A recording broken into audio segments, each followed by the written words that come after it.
चलिए तो हम लोग चैप्टर स्टार्ट करें। केमिस्ट्री इन एवरीडे लाइफ, नहीं दैनिक जीवन में रसायन, ध्यान रखना है। नहीं तो दैनिक जीवन में रसायन का क्या उपयोग है वो हम लोग को पढ़ना है, ध्यान रखना है।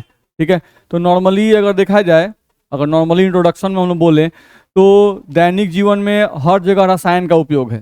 दैनिक जीवन में हर जगह रसायन का उपयोग है, ध्यान रखना है। अभी आप तुरंत थोड़ा पहले बायोमोलिकुल्स पढ़ रहे थे, नहीं तो बायोमोलिकुल्स में आप देख चुके हैं कि जितना हम लोग खाना खाते हैं सब रसायन है। कार्बोहाइड्रेट्स, स्टार्च, नहीं जितना भी चीज़ है, चीनी, ग्लूकोज, चावल, गेहूँ, हर चीज़ में क्या है, रसायन ही है। सबका केमिकल फॉर्मूला है, ध्यान रखना है। ठीक है, या हम लोग देखे थे कि हम लोग का जो बॉडी भी जो फॉर्म हुआ है वो कई से बना हुआ है, बायोमोलिकुल से बना हुआ है। नहीं, हमारा बॉडी प्रोटीन से बना हुआ है, कार्बोहाइड्रेट से बना हुआ है, ध्यान रखना है। ठीक है, तो आपका जो बॉडी है वो भी खुद केमिकल से ही बना हुआ है, ध्यान रखना है। ठीक है, हम लोग जो कपड़ा पहनते हैं, क्लॉथिंग, नहीं तो आप पॉलीमर चैप्टर पढ़ चुके हैं, नहीं पढ़े हैं? नहीं तो पॉलीमर में देखिए आपको कपड़ा कैप्रोलैक्टम कहीं मिलता है, याद नहीं है? नहीं, उसमें कैप्रोलैक्टम होता था। नायलॉन का रस्सी आप पढ़े हुए हैं, बस में आ रहा है, नायलॉन 6 से आप पढ़ते हैं, बस में आ रहा है। तो कोई भी चीज़ आप देखिएगा ना तो वो चीज़ केमिकल से ही जुड़ी हुई है, केमिस्ट्री से ही जुड़ी हुई है, भले आप लोग मन ला के नहीं पढ़ें, बात समझ में आ रहा है। लेकिन हर चीज़ क्या ही जुड़ी है, केमिस्ट्री से ही जुड़ी हुई है। तबीयत खराब होती है तो दवाई खाते हैं, नहीं दवाई क्या ही से बनता है, केमिकल से ही बनता है, ध्यान रखना है। तो वही इंट्रोडक्शन इसका है कि नॉर्मल लाइफ में जितनी भी चीज़ें हम लोग यूज़ करते हैं, बस में आ रहा है, वो सभी चीज़ें केमिकल्स ही हैं, ध्यान रखना है। ठीक है, केमिकल सबस्टांस ही है, ये ध्यान रखना है। ठीक है, चलो तो देखते हैं हम लोग को इस चैप्टर में अगर देखें तो इस चैप्टर में हम लोग को पढ़ना है थोड़ा बहुत मेडिसिन के बारे में, नहीं यानी जो दवाइयाँ होती हैं उनमें कौन कौन से केमिकल्स यूज होते हैं वो थोड़ा बहुत हम लोग को पढ़ना है। आपका जो फूड होता है, जो हम लोग खाना खाते हैं, उसके लिए नहीं यूज करते हैं प्रिजर्वेटिव्स यूज करते हैं, एंटीऑक्सीडेंट यूज करते हैं। देखते हैं बहुत सारा खाने में प्रिजर्वेटिव्स यूज किया जाता है ताकि लंबे टाइम तक जो खाना है वो बचा रहे, बस में रहे, उसके बारे में थोड़ा बहुत पढ़ना है। तो यही सब चीज़ है, थोड़ा बहुत पढ़ेंगे हम लोग। कॉस्मेटिक्स के बारे में पढ़ना है, कैसे आप सुंदर दिख सकते हैं,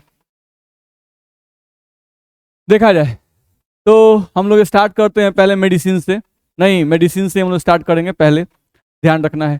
तो दैनिक जीवन में रसायन, तो सबसे पहले हम लोग क्या पढ़ रहे हैं, मेडिसिन के बारे में, यानी औषधि के बारे में हम लोग पहले पढ़ाई स्टार्ट कर रहे हैं। ठीक है, चलो भाई, तो औषधि के बारे में पहले क्या लिखा हुआ है पढ़ते हैं। लिखा हुआ है, आप ध्यान से पढ़िएगा, तो लिखा हुआ है प्राकृतिक या संश्लेषित पदार्थों से प्राप्त वैसे रासायनिक पदार्थ जो बीमारियों के इलाज के लिए तथा हमारे दर्द को कम करने के लिए उपयोग किए जाते हैं, दवाइयाँ या औषधियाँ कहलाते हैं। बस में आ रहा है, यानी कि दवाइयाँ जो हैं वो रासायनिक पदार्थ हैं, नहीं जो नेचुरल रिसोर्स से भी निकाली जाती हैं। नहीं, जैसे पेड़ पौधे के बहुत सारे पत्ते होते हैं, हम बोलते थे पहले के ज़माने में कि नीम का पत्ता जो है उसको क्या कहते हैं, पीस दीजिए और पीस के गोल के करके खाइए, या नीम का छाल भी हम लोग पहले खाते थे, बस में रहा है। अभी नीम के पत्ते को डाल दीजिए, पानी में खौला दीजिए और पी लीजिए, वो भी फायदा ही करता है, लेकिन कड़वा लगता है, अच्छा नहीं लगता है, बस में रहा है। चलिए, तो ये बोले प्राकृतिक या संश्लेषित पदार्थों से प्राप्त, नहीं तो प्राकृतिक पदार्थ से भी दवाई आपको मिल सकता है, नहीं या ऐसा कोई संश्लेषित पदार्थ है जिससे भी आप रासायनिक पदार्थ निकाल सकते हैं, जिससे आपका क्या बन सकता है, दवाई। और दवाई का जनरली उपयोग कहाँ होता है, नहीं तो बीमारियों के इलाज में होता है, या आपको कोई भी तकलीफ है उस तकलीफ को दूर करने के लिए आप दवाई का यूज करते हैं, नहीं तो वही बात लिखा हुआ है, पढ़ सकते हैं। प्राकृतिक या संश्लेषित पदार्थों से प्राप्त वैसे रासायनिक पदार्थ जो बीमारियों के इलाज के लिए तथा हमारे दर्द को कम करने के लिए उपयोग किए जाते हैं, दवाइयाँ या औषधियाँ कहलाते हैं, यही लिखा हुआ है। फिर इसमें बताया गया कि केमोथेरेपी जो है वो क्या है, यानी रासायनिक चिकित्सा क्या है। तो सिंपल वही लिखा हुआ है, रसायन विज्ञान की वह शाखा जिसमें हम रासायनिक पदार्थों के द्वारा रोगों के इलाजों के बारे में पढ़ते हैं, नहीं रोगों के इलाजों के बारे में पढ़ते हैं, रासायनिक चिकित्सा कहलाती है। दिक्कत है इसमें, रसायन विज्ञान की वह शाखा जिसमें हम रासायनिक पदार्थों के द्वारा, नहीं रोगों के इलाजों के बारे में पढ़ते हैं, रासायनिक चिकित्सा कहलाती है, ध्यान रखना है। तो रासायनिक पदार्थों के द्वारा नहीं रोगों का इलाज किया जाए, ठीक है। और एक इलाज ऐसा होता है फिजियोथेरेपी, नहीं होता है, फिजिकल प्रोसेस के माध्यम से आपको इलाज किया जाता है, नहीं होता है, हाथ पैर आपका टेढ़ा करके ऐंठ के मैठ के एगो इलाज नहीं किया जाता है, उसको हम लोग क्या बोलते हैं, फिजियोथेरेपी बोलते हैं, ध्यान रखना है। चलिए यहाँ से अगर देखें हम लोग तो औषधि के बारे में यानी औषध के बारे में थोड़ा कुछ बताया गया है। पढ़ते हैं उसे क्या लिखा हुआ है। लिखा हुआ है कि औषधि क्या है। तो ये रासायनिक पदार्थ हैं, ये रासायनिक पदार्थ हैं जिनका अनुद्रव्यमान कम होता है। नहीं, ये रासायनिक पदार्थ हैं जिनका अनुद्रव्यमान क्या होता है, कम होता है। नहीं, 100 AMU से लेके 500 AMU तक होता है, ध्यान रखना है। ये औषध बृहदान्विक लक्ष्यों के साथ क्रिया करके जैव प्रतिक्रिया उत्पन्न करते हैं। ठीक है, ये जो औषधि हैं ये किसके साथ करते हैं क्रिया, बृहदान्विक लक्ष्यों के साथ क्रिया करके जैव प्रतिक्रिया उत्पन्न करते हैं। ठीक है, तो समझते हैं भाई बृहदान्विक लक्ष्य क्या होते हैं। नहीं तो दवाई आप खाते हैं तो दवाई का कोई ना कोई तो लक्ष्य होता है ना भाई, कि यहाँ पहुंच कर यहाँ अटैक करना है और अटैक करके ये काम करना है। नहीं तो दवाइयाँ जहाँ अटैक करती हैं, जहाँ उनका काम होता है, नहीं उस जगह को हम क्या कहते हैं, लक्ष्य, दवाइयों का लक्ष्य। तो एक्चुअली आपके बॉडी के अंदर लक्ष्य क्या हो सकता है, तो आपका बॉडी क्या से बना हुआ है, जैव अणु से बना हुआ है। नहीं, आपके जैव अणु यानी प्रोटीन आपके बॉडी के अंदर है, कार्बोहाइड्रेट आपके बॉडी के अंदर है, वह तनी गड़बड़ा गया। नहीं तो अगर घबरा गया तो उसको ठीक करने के लिए आप क्या खाइएगा, दवाई खाइएगा। नहीं तो दवाई जो जाएगा वो कहाँ अटैक करेगा, जैव अणुओं पर अटैक करता है। कहाँ अटैक करता है, जैव अणु पर। नहीं अब कौन सा प्रोटीन खराब है तो उसके हिसाब से आप दवाई खाते हैं। नहीं तो वो दवाई जो होगा उस प्रोटीन पर जाकर अटैक करेगा और वहां जाकर अपना सारा औजार, क्या बोलते हैं उसको, रींच छूंछ निकालेगा, जो नोट बल्टू आपका ढीला ढाकर रहेगा उसको कसेगा, सब ठीक ठाक करेगा, बस में रहा है और आप ठीक हो जाइएगा। तो वही ये बोल रहा है कि बृहदान्विक लक्ष्य का मतलब क्या होता है, बृहदान्विक लक्ष्य का मतलब जैव अणु, कार्बोहाइड्रेट्स। औषधि के लक्ष्य कौन होते हैं, कार्बोहाइड्रेट्स, प्रोटीन, लिपिड्स, बस में आ रहा है, न्यूक्लिक एसिड, जिनसे आपका शरीर बना हुआ है। नहीं तो कार्बोहाइड्रेट्स या प्रोटीन या लिपिड्स, यही ना आपका बॉडी बना हुआ है जी। नहीं तो यही आपके बॉडी का कोई भी भाग अगर खराब होता है, इसका मतलब कोई प्रोटीन खराब हो गया, नहीं कोई एंजाइम्स आपका गड़बड़ हो गया, नहीं आपका कोई कार्बोहाइड्रेट्स गड़बड़ है, ध्यान रखना है, तो उनको ठीक करने के लिए आप दवाई खाते हो। ठीक है, अब पढ़ लो फिर से। ये रासायनिक पदार्थ हैं जिनका अनुद्रव्यमान क्या होता है, कम होता है। ये औषध बृहदान्विक लक्ष्यों, तो यहां पर बृहदान्विक लक्ष्यों का मतलब क्या होगा, जैव अणु, बायोमोलिक्यूल्स, इनका मतलब ही होता है बायोमोलिक्यूल्स, यानी जो औषधि होते हैं वो बायोमोलिक्यूल्स पे अटैक करते हैं।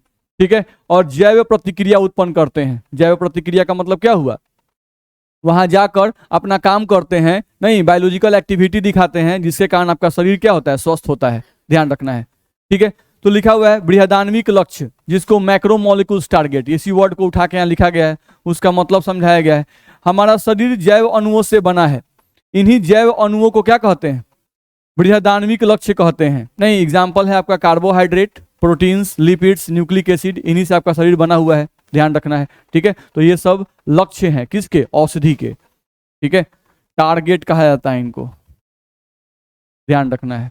ठीक है, जैव प्रतिक्रिया, बायोलॉजिकल रिस्पॉन्स। नहीं तो जैव प्रतिक्रिया का मतलब क्या है वो बताया गया है, जैव अणुओं तथा औषधि के बीच की प्रतिक्रिया, जैव अणुओं तथा औषधि के बीच की प्रतिक्रिया जिसके कारण हमारे रोगों का इलाज होता है, उसी को क्या कहते हैं हम लोग, जैव प्रतिक्रिया। ध्यान रखना है, औषधि तथा जैव अणुओं के बीच में प्रतिक्रिया होती है जिसके कारण से आपके रोगों का इलाज होता है, उसी प्रक्रिया को आप क्या कहते हैं, जैव प्रतिक्रिया। सिंपल सा कॉन्सेप्ट है।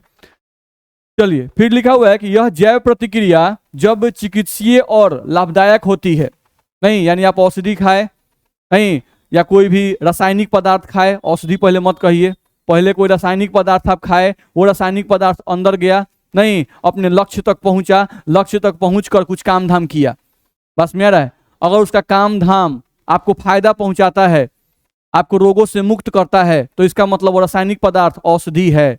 नहीं और अगर वो रासायनिक पदार्थ कोई फायदा नहीं पहुंचाता है तो वो आपके लिए औषधि नहीं है। नहीं कुछ हानि पहुंचा दिया तो आपके लिए औषधि नहीं है, बस मेरा है। तो यही बोल रहा है कि यह जैव प्रतिक्रिया, जैव प्रतिक्रिया का मतलब लक्ष्य यानी जैव अणु और औषधि, इन दोनों के बीच जो प्रतिक्रिया हो रही है, तो यह जैव प्रतिक्रिया जब चिकित्सीय और लाभदायक होती है तब इन रसायनों को क्या कहते हैं, औषध कहते हैं। नहीं अब रासायनिक पदार्थ खाते जाइए, फायदे नहीं है, कोनो आपके लिए औषधि नहीं है, वो ध्यान रखना है। चलिए, और तभी इनका उपयोग, अगर ये वो पदार्थ आपका औषधि होगा तभी उसको आप क्या कीजिएगा, कंटिन्यू कीजिएगा, ये खाते रहिएगा। नहीं वो काम करेगा तभी ना उसे कंटिन्यू कीजिएगा भाई। तो यही बोल रहा है कि अगर ये औषध होंगे तभी इनका उपयोग रोगों के निदान, निवारण और उपचार के लिए किया जाता है। बोलिए परेशानी है? तो ये सब कहानी आप लोग अपने से नहीं पढ़ लेते हैं? टीचर का खोज हर चैप्टर में नहीं, जहां तक नहीं होता है कि टीचर यहाँ पे प्रोटीन पढ़ा के छोड़ दिया, वहां लड़का अपना टिक मार लेता है नहीं, अब उसके नीचे एक को लाइन अपना से नहीं पढ़ेगा, नहीं होता है। अगर कहाँ तक पढ़ाए थे सब देखिए ना, टिक मारा हुआ है, यहाँ शुरू कीजिए, बस मेरा है। तो ये सब कहानी वाला ही चैप्टर है, जैसे चाहते तो आप अपने से ही पढ़ सकते हैं। चलिए, यदि अनुशासित मात्रा, हाँ अब एनसीईआरटी का जैसे हम लिखे हैं अपने भाषा में लिखे हैं, नहीं अब थोड़ा सा कोशिश कीजिएगा एनसीईआरटी अपने से पढ़ने का, कुछ नहीं बुझाएगा। वो ऐसा ऐसा वर्ड यूज करता है ना भयंकर भयंकर कि पढ़ने वाला दिक्कत होता है। तो हम लोग थोड़ा सा मेहनत करते हैं, अपने भाषा में बैठ के लिखते हैं, तो फिर हम लोग को मेहनत लगता है, बस मेरा है। चलिए, यदि अनुशासित मात्रा से अधिक मात्रा में औषधि का उपयोग किया जाए तो अधिकांश औषध प्रभावकारी विष बन जाते हैं, ध्यान रखना है। नहीं यानी डॉक्टर साहब कहे थे कि 5 दिन में दवाई खाना है, नहीं आप 5 दिन का दवाई एक ही टाइम में उझिल लें, क्या होगा? वो दवाई आपके लिए कौन सी काम करेगा? विष का काम करेगा, ध्यान रखना है। तो वही बात ये बोल रहा है कि भाई नहीं, अनुशासित मात्रा में रहिएगा, नहीं दवाई के मामले में, तो आपका दवाई की तरह काम करेगा। और अगर अनुशासित मात्रा में नहीं उपयोग कीजिएगा तो दवाई क्या बन जाएगा? जहर बन जाएगा, ध्यान रखना है, ठीक है। औषध और दवा में अंतर, difference between drugs and medicine. नहीं देखिए, तो केमिस्ट्री कहता है कि दवाई में और औषधि में कोई डिफरेंस नहीं है, बस मेरा दवाई में और औषधि में कोई डिफरेंस नहीं है, यानी मेडिसिन और ड्रग्स में कोई अंतर नहीं है। दवाई को हिंदी में इंग्लिश में क्या कहते हैं? मेडिसिन। और औषधि को इंग्लिश में क्या कहते हैं? ड्रग्स। नहीं सोचो, ड्रग्स नहीं, तो एक्चुअली ड्रग्स हम लोग फिल्म में नहीं सुनते हैं, बस मेरा ड्रग्स का मतलब नशा, ध्यान रखना है। तो एक्चुअली केमिस्ट्री जो कहता है ना कि दवाई है वो भी रोगों का इलाज करता है, और जो औषधि है ये भी रोगों का इलाज करता है, ध्यान रखना है। दोनों में कोई फर्क नहीं है, फर्क बस इतना है कि अगर आप दवाई खाते हैं तो दवाई की आदत नहीं पड़ती है, लेकिन अगर आप ड्रग्स लेते हो किसी रोग के इलाज के लिए, नहीं तो उसकी आदत आपको पड़ जाती है, ध्यान रखना है। इन दोनों में यही डिफरेंस होता है, मेरी बात समझ में आ रही है? ठीक है। जैसे कहने का मतलब है कि अगर दांत कभी दर्द करता है, नहीं तो दर्द करने के लिए रुई में थोड़ा सा शराब बोर लीजिए, नहीं और शराब बोर कर आप वहां पे रख दीजिए, आपका दांत का दर्द ठीक हो जाता है, बस मेरा है। और एक है कि जाइए दुकान पर दर्द का एक गोली ले लीजिए और उसको खा लीजिए, ठीक है, तो उससे भी दांत का दर्द ठीक हो जाता है, बस मेरा है। तो गोली का आदत नहीं पड़ेगा आपको, लेकिन जो शराब का जो आप रुई बोर बोर के 2-4 बार 10 दिन अगर रखने लगे, नहीं तो आपको मजा आने लगेगा, बस मेरा है। तो उस केस में आप सोचिएगा कि क्या है, रुई में तनी कमे बोर तनी बेसिए बोर के रखते हैं, बस मेरा है। तो वो बेसी बोरने के चक्कर में काम गड़बड़ा जाता है।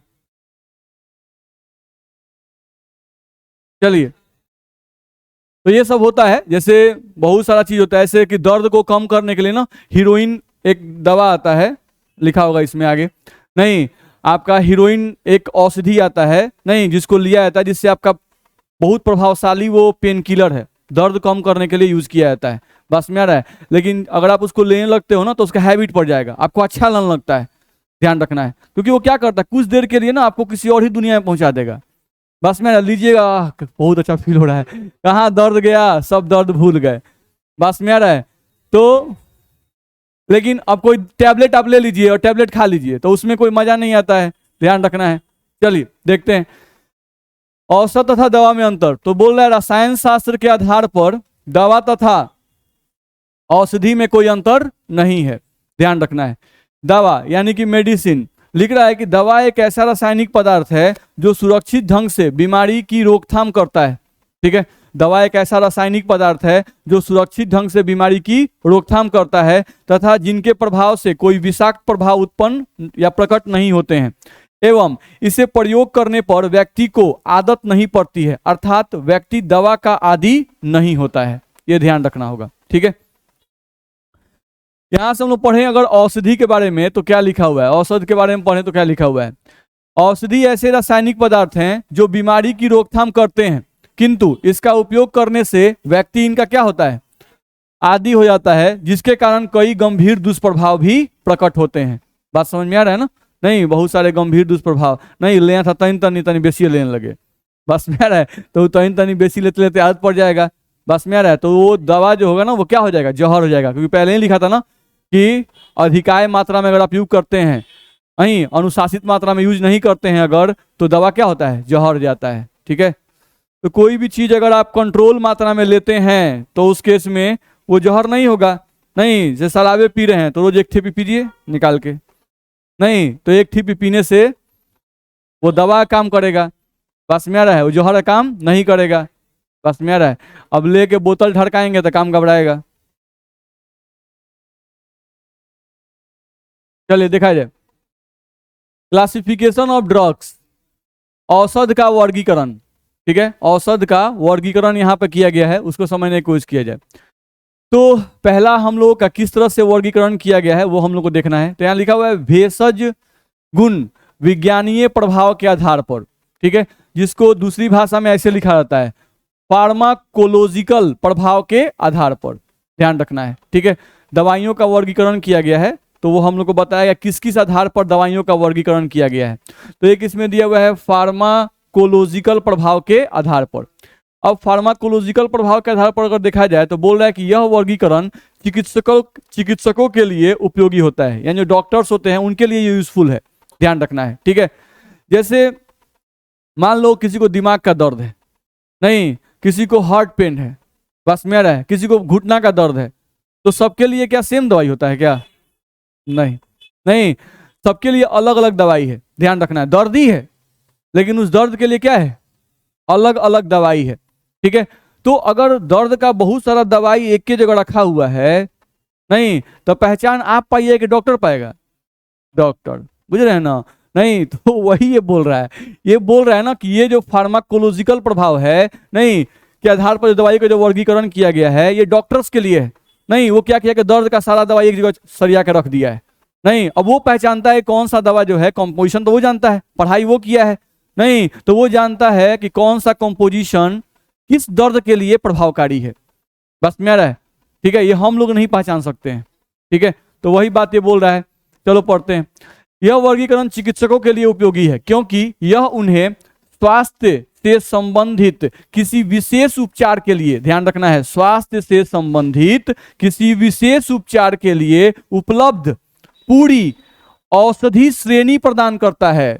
पूरी औषधि श्रेणी प्रदान किया, यानी कि दर्द का तो पूरा दे दिया। नहीं 20 को पत्ता पहचानिए कौन है उसमें, नहीं तो ये डॉक्टर साहब ही पहचान पाएंगे, सब कोई नहीं पहचान सकता है। ठीक है, चलिए जैसे लिखा हुआ है, जो भी पीड़ाहारी यानी दर्द की जो दवा होती है, नहीं उसको क्या कहते हैं हम लोग, एना एना एनलजेसिस, अच्छा कुछ कहते होंगे, नहीं ये क्या कहते हैं, पीड़ाहारी। बस में आ रहा है, ये पढ़ने में ठीक लग रहा है, थोड़ा सा डिफिकल्ट लग रहा है पढ़ने में। ठीक है, एनलजेसिस ऐसा लिखा हुआ है। चलिए, तो ये जो दवाई है, नहीं ये क्या है, दर्द को कम या पूरी तरह से खत्म करने के लिए किया जाता है। तो अब ये तुमको ध्यान रखना कि एनालिसिस जो है ये कोई दवा नहीं है। नहीं, दर्द को खत्म करने वाले दवाइयों को नहीं हम लोग पीड़ाहारी कहते हैं। बस में अब इस पीड़ाहारी में बहुत सारे टाइप्स होंगे। नहीं, हार्ट के लिए अलग है, नहीं दिमाग के लिए अलग दवाई होगा, पैर के लिए अलग दवाई होगा। बस में है ना? ठीक है, तो ये एक श्रेणी है, ध्यान रखना है। ठीक, जैसे यहां लिखा हुआ है, हम लोग पढ़ सकते हैं, अलग अलग प्रकार के दर्द के लिए अलग अलग दर्द की दवाइयां होती हैं जिसका चयन एक डॉक्टर ही कर सकता है, ये ध्यान रखिएगा। चलिए, इसके बाद लिखा हुआ है एंटीसेप्टिक, नहीं प्रतिरोधी जिसको हिंदी में कहते हैं। तो एंटीसेप्टिक का काम क्या होता है, सूक्ष्म जीवों को नष्ट करते हैं अथवा उनकी वृद्धि को रोकते हैं, ध्यान रखना है। तो एंटीसेप्टिक भी बहुत तरह के होते हैं, ध्यान रखना है। अब बैक्टीरियल इन्फेक्शन को खत्म करना है कि फंगल इन्फेक्शन को खत्म करना है, उसके आधार पर आप एंटीबायोटिक यूज करते हैं। नहीं, एंटीबायोटिक बोल रहे हैं हम लोग, एंटीसेप्टिक, एंटीबायोटिक अलग हुआ, एंटीसेप्टिक है ये। बस में आ रहा है? ठीक है, तो ये आपको क्या करता है भाई, सूक्ष्म जीवों को नष्ट करता है। तो वो कौन से सूक्ष्म जीव हैं उनके लिए अलग अलग एंटीसेप्टिक यूज किया जाता है। नहीं, बैक्टीरियल होगा उसके लिए अलग होगा, फंगल होगा उसके लिए अलग होगा। मेरी बात समझ में आ रही है? ठीक है, चलिए, तो ये सब आपके बिहार बोर्ड ने पूछ चुका है, ये एनालिसिस वाला ही पूछ चुका है। नहीं, ऑब्जेक्टिव में एंटीसेप्टिक भी पिछले साल ही पूछा हुआ है हमको लग रहा है, एंटीसेप्टिक भी अगर पूछ चुका है।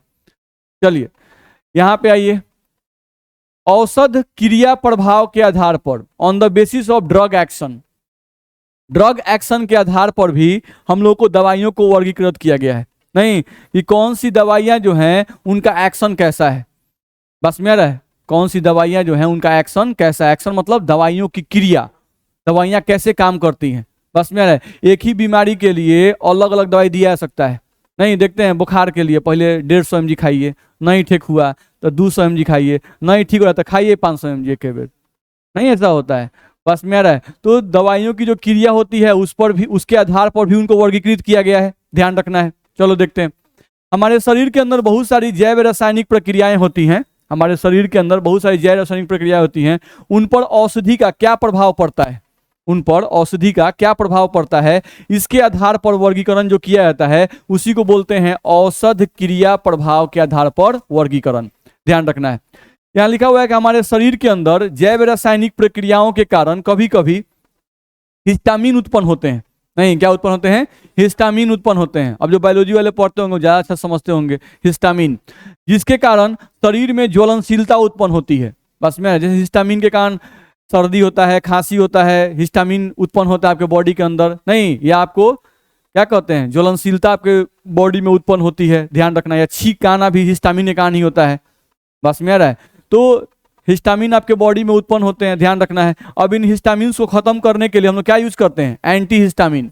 नहीं, तो एंटी हिस्टामिन क्या हो गया, औषधि हो गया, ध्यान रखना है। तो आपके बॉडी के अंदर कुछ रासायनिक प्रक्रिया हुआ और उस रासायनिक प्रक्रिया के कारण हिस्टामिन उत्पन्न हुआ।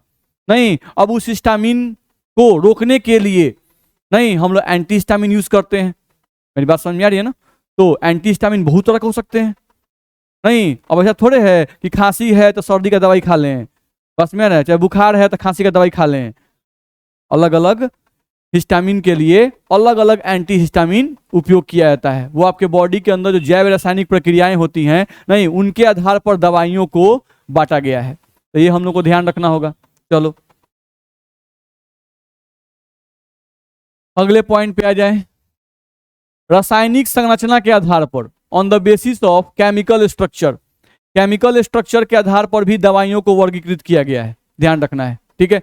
अब जैसे मान लो कि दो अलग अलग रंग का दवाई है, खाली रंग अलग अलग है, नहीं, लेकिन इसमें भी मान लो कि जो इसमें इस दवाई में जो कंपाउंड है और जिस उसका जो स्ट्रक्चर है और इस दवा में जो कंपाउंड है उसका स्ट्रक्चर जो है वो मैच कर रहा है, नहीं, तो निश्चित रूप से उनका एक्शन भी मैच करेगा। मेरी बात समझ आ रही है।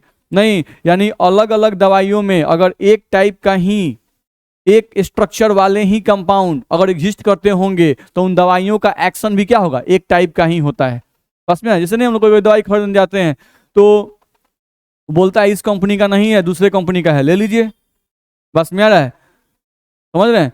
तो उसका मतलब क्या है, उसका मतलब कि जो स्ट्रक्चर का दवाई आप खोज रहे हैं, नहीं, दूसरी कंपनी भी उसी स्ट्रक्चर का दवाई बनाई हुई है, नहीं, आप यूज कर सकते हैं, ध्यान रखना है। लेकिन आपको लगता है कि नहीं भाई हम इसी का खाएंगे ज़्यादा प्रभावी होगा, डॉक्टर साहब इसी कंपनी का लिखे हैं तो यही ज़्यादा प्रभावी होगा, बस में रहे, क्योंकि डॉक्टर साहब उसी पर जिंदगी बिताए हैं, उसी को पढ़े हैं, नहीं होता ऐसा, बस में रहे। चलिए, तो लिख रहा है कि जिन औषधियों की संरचना समान होती है, जिन औषधियों की संरचना क्या होती है, समान होती है, उनके कार्य करने की प्रवृत्ति भी क्या होती है, एक समान होती है, ध्यान रखना है, ठीक है। जितने भी औषधियों में सल्फोनामाइड उपस्थित रहते हैं वे सभी सामान्यतः एंटीबैक्टीरियल होते हैं, ध्यान रखना है। ये सब ऑब्जेक्टिव में पूछता है, डेफिनेशन नहीं पूछा हुआ है, नहीं, लेकिन जो हम लोग पढ़ रहे हैं ना, जैसे अभी पढ़े पीड़ाहारी पूछ चुका है, बस में आ रहा है। हम लोग जो पढ़ रहे हैं अभी पढ़े थे एंटीसेप्टिक पूछ चुका है, नहीं, ये सब यही सब ज्यादा पूछता है। नहीं, सल्फोनामाइड रखने वाले जो होते हैं वो क्या होते हैं, तो एंटीबैक्टीरियल होते हैं, बस में। तो इसका एग्जाम्पल्स भी बड़ा इंपॉर्टेंट होता है, ठीक है, इसमें दिक्कत है। चलिए, तो ये सब आप समझ रहे हैं। अगले पॉइंट पे हम लोग आ जाएं, लक्ष्य अणुओं पर आधारित वर्गीकरण, लक्ष्य अणुओं पर आधारित वर्गीकरण। तो लक्ष्य अणु कौन है, जैव अणु, carbohydrates, protein, lipids, nucleic acid, नहीं, जिनसे आपका बॉडी बना है, जैव अणु, यही औषधि के लक्ष्य हैं। नहीं, ध्यान रखना है। तो किस लक्ष्य के लिए आप दवाई बना रहे हैं, नहीं, किस लक्ष्य के लिए आप दवाई बना रहे हैं, ये बहुत इंपॉर्टेंट है। नहीं, ध्यान रखना है। मतलब प्रोटीन के लिए बना रहे हैं, नहीं, अब प्रोटीन में भी बहुत सारा प्रोटीन है, एंजाइम भी एक प्रोटीन है, हेमोग्लोबिन भी एक प्रोटीन है। नहीं, तो आप एंजाइम के लिए दवाई बना रहे हैं कि हेमोग्लोबिन के लिए दवाई बना रहे हैं, इस बात पर वर्गीकरण होना चाहिए कि नहीं होना चाहिए? होना चाहिए। कि आप एक दवाई बना दिए, लीजिए प्रोटीन के लिए दवाई है, नहीं, आप खा लीजिए, तो कौन सा प्रोटीन? दवाइयों कंफ्यूज जाएगा कि मैं तो बाप, हम अंदर घुसे तो ये तो लाखों करोड़ों प्रोटीन है, दवाई से किस पे एक्शन करें? कंफ्यूज नहीं हो जाएगा? नहीं, तो आपका जो दवाई बनना चाहिए, नहीं, अब आप हेमोग्लोबिन के बारे में पढ़े तो हेमोग्लोबिन के स्ट्रक्चर के बारे में पढ़े, इसमें क्या क्या खराबी हो सकता है उसके बारे में पढ़े। नहीं, अब इसको ठीक करने के लिए हमको कैसा दवाई बनाना चाहिए, नहीं, उसी पर आपका दवाई का बनाना डिपेंड करेगा। बस में रहता, दवाई खाइएगा, उसको पता है कि हेमोग्लोबिन के पास जाना है, बाकी प्रोटीन उसको मिलता रहेगा, उसको ना ना आपसे मुलाकात नहीं करना है, नहीं, हमको एकदम हेमोग्लोबिन साहब से मुलाकात करना है, वो खोजेगा, वो हेमोग्लोबिन में पहुंच जाएगा। क्या जी, क्या दिक्कत है आपको? नहीं, तो मेरा स्टेंट खराब है, तो स्टेंट खोल देगा, उनका खोल के नया स्टेंट लगा देगा, यही ना होगा। तो कहने का सेंस यहां पर यही है कि जो दवाइयां बनती हैं वो डिपेंड करती हैं कि उनका लक्ष्य क्या है। बस में है ना? तो अलग अलग लक्ष्य के लिए, नहीं, अलग अलग तैयारी करना पड़ता है। बस में रहे, नहीं समझ रहे हैं? जैसे इंजीनियरिंग का तैयारी करना है, थोड़ा ना आर्ट्स पढ़ना शुरू कर देंगे, यूपीएससी का तैयारी कर रहे हैं तो इंजीनियरिंग निकालिए देंगे पॉसिबल है? बात समझ में आ रहा है? तो वही दवाई केस में भी कर रहा है। चलो देखा जाए। औषध साधारणतः जैव अणुओं जैसे कार्बोहाइड्रेट, लिपिड्स, प्रोटीन और न्यूक्लिक एसिड के साथ क्रिया करती हैं, जिन्हें लक्ष्य अणु अथवा औषध लक्ष्य कहते हैं। यह वर्गीकरण औषध रसायनज्ञों यानी कि मेडिसिनल केमिस्ट के लिए सबसे अधिक उपयोगी होते हैं। मेडिसिनल केमिस्ट किसको कहते हैं? जो दवाइयां बनाते हैं। डॉक्टर्स नहीं, डॉक्टर्स दवाइयां नहीं बनाते हैं, ध्यान रखना है। डॉक्टर्स तो उन दवाइयों के बारे में पढ़ते हैं कि इनका यूज क्या है, ध्यान रखना है। और जो मेडिसिनल केमिस्ट होते हैं ये दवाइयां बनाते हैं, नहीं, वो देखते हैं कि भाई हम लोग कितना मात्रा में किस दवाई का प्रोपोर्शन मिलाएं कि ये दवाई इफेक्टिव काम करेगा। नहीं, इस दवाई का कोई बैड इफेक्ट नहीं होना चाहिए, इसका साइड इफेक्ट कम से कम हो, नहीं, और इसका गुड इफेक्ट जो है वो ज्यादा से ज्यादा हो। मेरी बात समझ में आ रही है? नहीं, तो बस यही सब ध्यान दिया जाता है। किसी भी औषधि का निर्माण लक्ष्य अणुओं को ध्यान में रखकर ही किया जाता है, ये तो सबसे इंपॉर्टेंट है। नहीं, किस चीज के लिए दवाई बनाया जा रहा है, नहीं, इसको तो ध्यान में रखना सबसे इंपॉर्टेंट है, ध्यान रखना है। दिक्कत है, देखते हैं, जैसे गाँव के डॉक्टर के पास जाइएगा ना तो उसके यहाँ फीस बहुत कम है, 40 से 50 रुपया फीसो नहीं है। नहीं, उसको जब कोई बीमारी अपना बताइए कि हम कोई बीमारी है, नहीं, तो वो दुनिया खान दवाई लिख देगा, नहीं, चाहे कोनो इलाज नहीं उसके बाद तो सुई मार देगा, सुई पक्का मार देगा। बस है, गांव के डॉक्टर का एकदम फेवरेट है, कुछ ही इलाज के जाइए, आइए सुई दे देते हैं। नहीं, बस में रहा है, वो अपना 4-5 गो जैसे दर्द है तो वो सबका दवाई चला देगा। बस में रहा है, कौनो तो लहेगा। अब कौनो अगर लह गया, आप ठीक हो गए तो आप नाम कर दिए कि भाई एकदम ठीक कर देते हैं, कौन 500 फीस देने जाएगा? नहीं, बात समझ में आ रहा है? ये तो यहीं पर 10-20 रुपये देते हैं, चाहे डॉक्टर साहब घरे के हैं, चीन पर्ची है, जो मन तो बुला लेते हैं, नहीं आते हैं, वो सुई देते हैं, ठीक हो जाता है। बहुत बैड इफेक्ट जाता है उसका शरीर पे। बात समझ में आ रहा है ना? आपका कोई भी जो डॉक्टर है, जो एमबीबीएस है या कहीं भी जो पढ़ा हुआ है, वो एक्यूरेट दवाई देता है, उसी रोग के लिए दवाई देता है। बस में आ रहा है? और ऐसे जो हम दवाई फाँकते हैं वो रोग पे नहीं, वो तो अंदाज पे लहा रहा है। नहीं, पहले कहीं कंपाउंड्री किया या दवाई के दुकान पे था, उसको बेचते बेचते आदत हो गया, इसलिए वो लिख दिया दवा। बस में आ रहा है? लेकिन वो काम का नहीं होता है। भले आप पे लह गया वो अलग बात है, लेकिन ये हानिकारक होता है, ध्यान रखिएगा। चलिए देखा जाए अगला। इसमें लिखा हुआ है हम लोग का जैविक बृहदाणुओं का शरीर में कार्य। नहीं, जैविक बृहदाणु, तो जैविक बृहदाणु किसे कहते हैं? बायोमोलिक्यूल्स। नहीं, हमारे बॉडी जिनसे बने हुए हैं उन्हीं को हम लोग बायोमोलिक्यूल्स बोलते हैं। तो इनका बॉडी के अंदर कुछ कार्य बताया गया है, ठीक है, क्योंकि इन्हीं कार्य के आधार पर औषधि का फिर इनके साथ इंटरेक्शन बताएगा, ठीक है। चलो, तो क्या लिखा हुआ है? हमारे शरीर के अंदर उपस्थित प्रोटीन जो जैव उत्प्रेरक की तरह कार्य करता है एंजाइम कहलाता है, ध्यान रखना है। यानी एंजाइम भी एक प्रकार का प्रोटीन है, नहीं, और ये बॉडी में कैसे काम करता है? जैव उत्प्रेरक, बायो कैटलिस्ट कहते हैं इसको, ध्यान रखना है। यानी उत्प्रेरक का काम करता है, ध्यान रखना है। अब जो भी आपके बॉडी के अंदर रासायनिक प्रक्रिया हो रही है, आपके बॉडी के अंदर जो भी रासायनिक प्रक्रिया हो रही है, नहीं, उनको एक्टिवेट करने का काम, उनको जल्दी करवाने का काम कौन करता है? एंजाइम। बस में आ रहा है? आप जो भी खाना खा रहे हो तो उसको पचने का प्रक्रिया, मेटाबॉलिक प्रोसेस, नहीं, इन सब को स्पीड अप करने का काम कौन करता है? एंजाइम करता है। बस में आ रहा है? यानी एंजाइम के पास छड़ी है, नहीं, कोई भी सुस्त हुआ, हट, जल्दी जल्दी करो, जल्दी करो, जल्दी करो, नहीं, वो सबको क्या करता है? हाँकते रहता है। ध्यान रखना है। तो एंजाइम जैव उत्प्रेरक होता है। चलो, फिर ये बोल रहा है कि जो प्रोटीन शरीर की संचार व्यवस्था में निर्णायक होते हैं उन्हें ग्राही यानी रिसेप्टर्स कहते हैं। ध्यान रखना है, ठीक है। तो ये बोल रहा है कि जो शरीर की संचार व्यवस्था का मतलब होता है कि जो इंफॉर्मेशन पहुंचाता है। जैसे एक होता है केमिकल मैसेंजर, बस में आ रहा है? तो केमिकल मैसेंजर जो है, तो हमको याद नहीं आ रहा है, लेकिन एक जगह कहीं पढ़े थे हम लोग कि आपका जो मतलब शरीर, आपका जो ब्रेन है ना, वो एक बार में असंख्य मैसेंजर उत्पन्न करता है, मतलब असंख्य मात्रा में मैसेज उत्पन्न करता है। ध्यान रखना है, ठीक है। और उन असंख्य मैसेजेस में से, ठीक है, आपका जो रिसेप्टर्स होता है, रिसेप्टर, वो जो जरूरी मैसेज होता है ना, उसी को पकड़ता है। ध्यान रखना है। और उसी को पकड़कर आपके काम में लाता है। ध्यान रखना है। अगर बहुत ज्यादा मैसेज अगर रिसेप्टर पकड़ने लगे तो समझिए कि आप पगला गए हैं या गलत मैसेज आप पकड़ने लगे, नहीं, तो अभी समझिए कि आप पगला गए हैं, ठीक है। तो ये रिसेप्टर जो होता है बड़ा इंपॉर्टेंट होता है। ये बहुत सारे जो मैसेंजर्स, बहुत सारे मैसेजेस जो उत्पन्न होते हैं बॉडी के अंदर, उनका ये चयन करता है, उनको पकड़ता है, नहीं, और वही इंफॉर्मेशन आप तो तक पहुंचाता है। ध्यान रखना है। हमको कहीं चोट लग गया, बस में आ रहा है, तो वही रिसेप्टर ही बताता है कि आपको यहाँ पे चोट लगा है। ध्यान रखना है, दिक्कत है इसमें। तो ये ध्यान रखना है कि ये संचार व्यवस्था जो है, संचार नहीं बोलते हैं, टेलीफोन व्यवस्था, बस में आ रहा है, इसके पास एकदम फोन है, तुरंत खबर करेगा, देखो ये हो रहा है तुम्हारे शरीर के अंदर, क्या कर रहे हो, नहीं, तो आप तुरंत एक्टिव हो जाइएगा। बस में आ रहा है। तो ये आपको ध्यान रखना पड़ेगा। तो उन्हें क्या कहते हैं? ग्राही कहते हैं। क्या? ग्राही। ग्राही का मतलब रिसेप्टर्स। चलो, वैसे प्रोटीन जो पोलर मॉलिक्यूल्स को सेल के आर पार ले जाते हैं वाहक प्रोटीन कहलाते हैं, कैरियर प्रोटीन्स कहलाते हैं। मेरी बात समझ में आ रही है?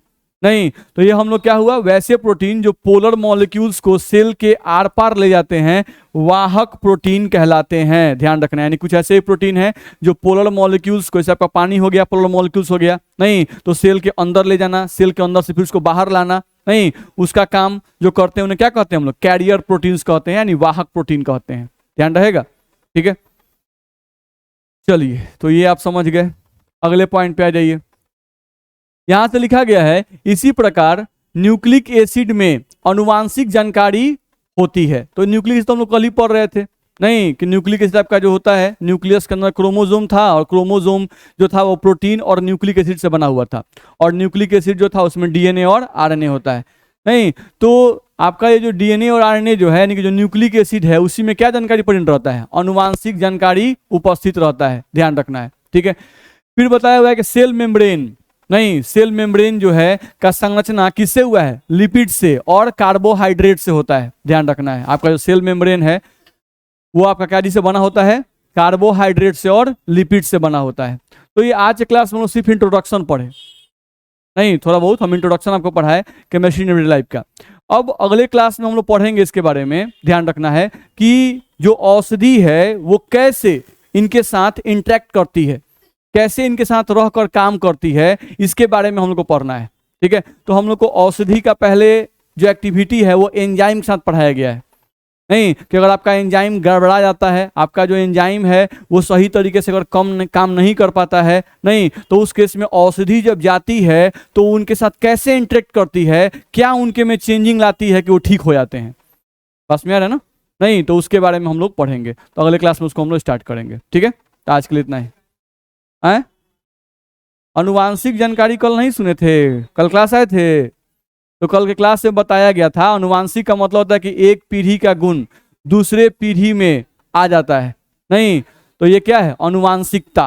ये देखते हैं लोग बोलता है कि शुगर हो गया, तो पूछते हैं लोग कि किसी और को है आपके घर में? हेरिडेटरी, क्या बोलते हैं इसको? हेरिडेटरी, यानी जो वंश वंश वंश चलती जाए, नहीं, कुछ आदत, हाँ, कुछ आदत या कोई बीमारी, नहीं, ये सब होता है जो पीढ़ी दर पीढ़ी चलती जाती है।